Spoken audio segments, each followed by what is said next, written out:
The War of Art, by Steven Pressfield. Have you experienced a vision of the person you might become, the work you could accomplish, the realized being you were meant to be? Are you a writer who doesn't write, a painter who doesn't paint, an entrepreneur who never starts a venture? Then you know what resistance is. This book is about that. Read it. Notes. It's not the writing part that's hard. What's hard is sitting down to write. Have you experienced a vision of the person you might become, the work you could accomplish, the realized being you were meant to be? Are you a writer who doesn't write, a painter who doesn't paint, an entrepreneur who never starts a venture? Then you know what resistance is. How many of us have become drunks and drug addicts, developed tumors and neuroses, succumbed to painkillers, gossip, and compulsive cell phone use, simply because we don't do that thing that our hearts, our inner genius, is calling us to? Resistance defeats us. If tomorrow morning, every dazed and benighted soul woke up with the power to take the first step toward pursuing his or her dreams, every shrink in the directory would be out of business. Prisons would stand empty. The alcohol and tobacco industries would collapse, along with the junk food, cosmetic surgery, and infotainment businesses, not to mention pharmaceutical companies, hospitals, and the medical profession from top to bottom. Domestic abuse would become extinct, as would addiction, obesity, migraine headaches, and road rage. Dad gets drunk, Mom gets sick, Janie shows up for church with an Oakland Raiders tattoo. It's more fun than a movie. And it works. Nobody gets a damn thing done. A victim act is a form of passive aggression. It seeks to achieve gratification not by honest work or a contribution made out of one's experience or insight or love, but by the manipulation of others through silent, and not so silent, threat. The victim compels others to come to his rescue or to behave as he wishes by holding them hostage to the prospect of his own further illness, meltdown, mental dissolution, or simply by threatening to make their lives so miserable that they do what he wants. Hitler wanted to be an artist. At 18 he took his inheritance, 700 kronen, and moved to Vienna to live and study. He applied to the Academy of Fine Arts and later to the School of Architecture. Ever see one of his paintings? Neither have I. Resistance beat him. Call it overstatement, but I'll say it anyway. It was easier for Hitler to start World War II than it was for him to face a blank square of canvas. Resistance comes when you do any act that rejects immediate gratification in favor of long-term growth, health, or integrity. Any act that derives from our higher nature instead of our lower. Resistance seems to come from outside ourselves. We locate it in spouses, jobs, bosses, kids. Resistance arises from within. It is self-generated and self-perpetuated. The more important a call or action is to our soul's evolution, the more resistance we will feel toward pursuing it. We don't tell ourselves, "I'm never going to write my symphony." Instead we say, "I am going to write my symphony. I'm just going to start tomorrow." At a big New York ad agency, our boss used to tell us, "Invent a disease. Come up with the disease," he said, "and we can sell the cure." Attention deficit disorder, seasonal affect disorder, social anxiety disorder. These aren't diseases, they're marketing ploys. Doctors didn't discover them, copywriters did. Marketing departments did. Drug companies did. Jerry Seinfeld observed of his 20 years of dating, "That's a lot of acting fascinated." Resistance also told me I shouldn't seek to instruct, or put myself forward as a purveyor of wisdom. That this was vain, egotistical, possibly even corrupt. What does resistance feel like? First, unhappiness. We feel like hell. A low-grade misery pervades everything. We're bored, we're restless. We live in a consumer culture that's acutely aware of this unhappiness and has massed all its profit-seeking artillery to exploit it. By selling us a product, a drug, a distraction. The artist and the fundamentalist arise from societies at differing stages of development. The artist is the advanced model, His culture possesses affluence, stability, enough excess of resource to permit the luxury of self-examination.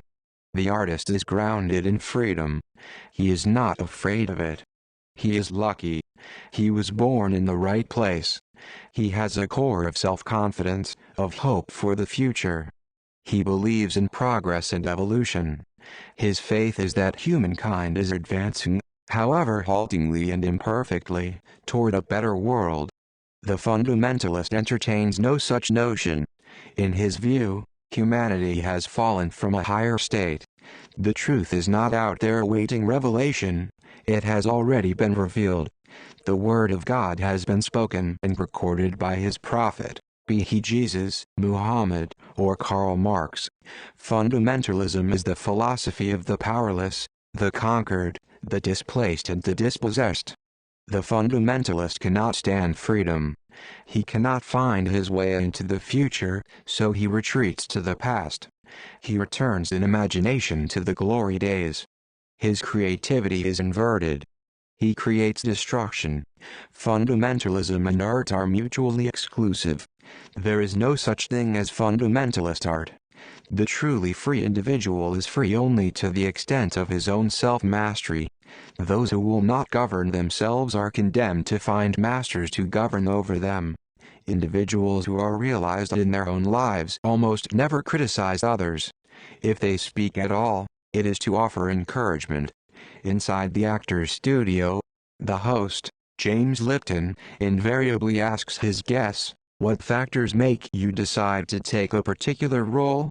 The actor always answers, "Because I'm afraid of it." The professional tackles the project that will make him stretch. He takes on the assignment that will bear him into uncharted waters, compel him to explore unconscious parts of himself. Is he scared? Hell, yes. He's petrified. Conversely, the professional turns down roles that he's done before. He's not afraid of them anymore. Why waste his time? So if you're paralyzed with fear, it's a good sign. It shows you what you have to do. If you're feeling massive resistance, the good news is, it means there's tremendous love there too. If you didn't love the project that is terrifying you, you wouldn't feel anything. Santa Barbara and Ojai, California. Populated by upper-middle-class people with more time and money than they know what to do with, in which a culture of healing also obtains. The concept in all these environments seems to be that one needs to complete his healing before he is ready to do his work. This way of thinking is a form of resistance. What are we trying to heal, anyway? The athlete knows the day will never come when he wakes up pain-free. He has to play hurt. What better way of avoiding work than going to a workshop? What I hate even worse is the word support. Any support we get from persons of flesh and blood is like monopoly money. It's not legal tender in that sphere where we have to do our work. Who can get through the day without 2 or 3 juicy rationalizations? They're more important than sex. Have you ever gone a week without a rationalization?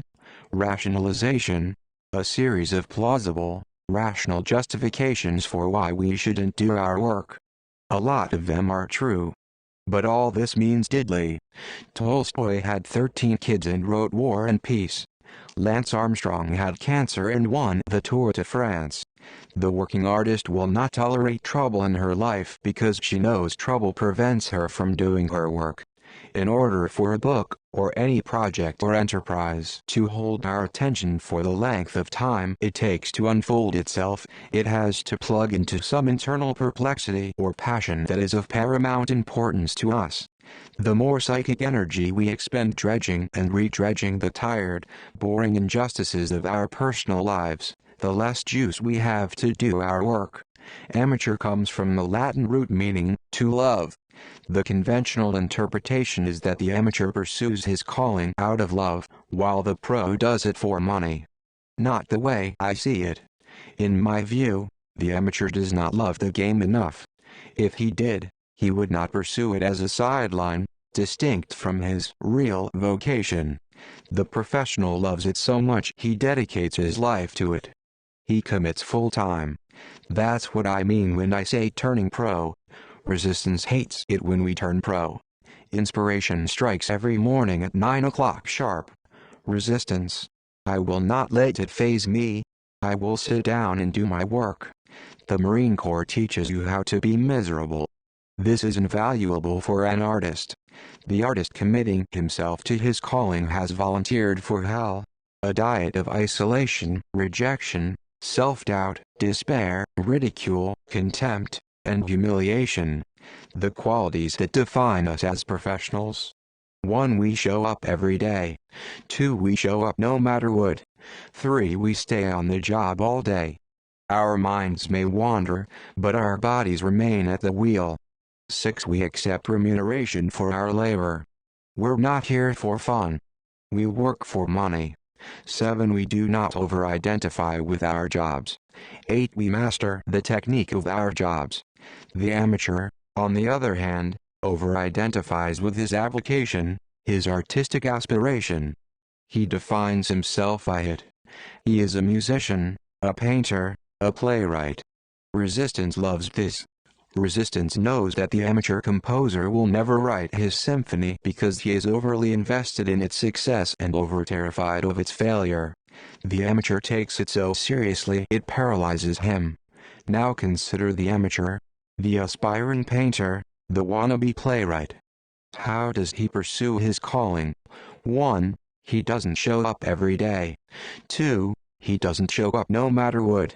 3. He doesn't stay on the job all day. He is not committed over the long haul. The stakes for him are illusory and fake.